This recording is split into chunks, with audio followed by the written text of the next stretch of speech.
Авариялык өчүрүүнүн башкы себеби эмнеде? Авариялык өчүрүүнүн алдын алуу үчүн Жалал Абад электр тармактар ишканасы бардык жумуштарды жасап жатат. Эскирген электр мамычаларды алмаштыруунун жана отурумдук капиталдык оңдоп түзөөлөрдү сапаттуу жүргүзүүнүн негизинде авариялык өчүрүүнүн саны кыскарууда.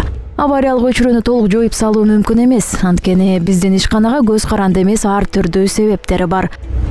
Аба ырайынын кескин өзгөрүүсү, катуу шамал, кар аралаш жааган жамгыр, бак-дарактар жалбырагын таштай электе жааган кар жана башка. Жаратылыш кырсыктары, көчкү, сел, калктын аба чубалгыларга тоскоолдук жараткан бак-дарактардын кыркуусуна каршылык көрсөтүүсү, жол жээгинде айыл ичинде орнотулган электр мамычалардын транспорт каражаттарынын сүзүп кетүүсү, мамычалардын кулашы же кыйшаюусу. Канаттуулардын темир жасалган менен зымдардын ортолоруна түшүп калып, кыска туташуунун келип чыгышы жана жаныбарлардын көмөкчү ордондорго, трансформаторлорго кирип кетүүсү.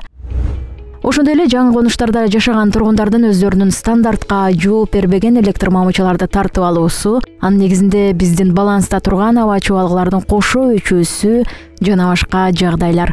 Биздин максат авариялык өчүү катталган учурда бригадалык топ жерине ыкчам жетип барып, кайрадан калыбына келтирүү жумуштарын тез арада аяктаганга аракет кылуу.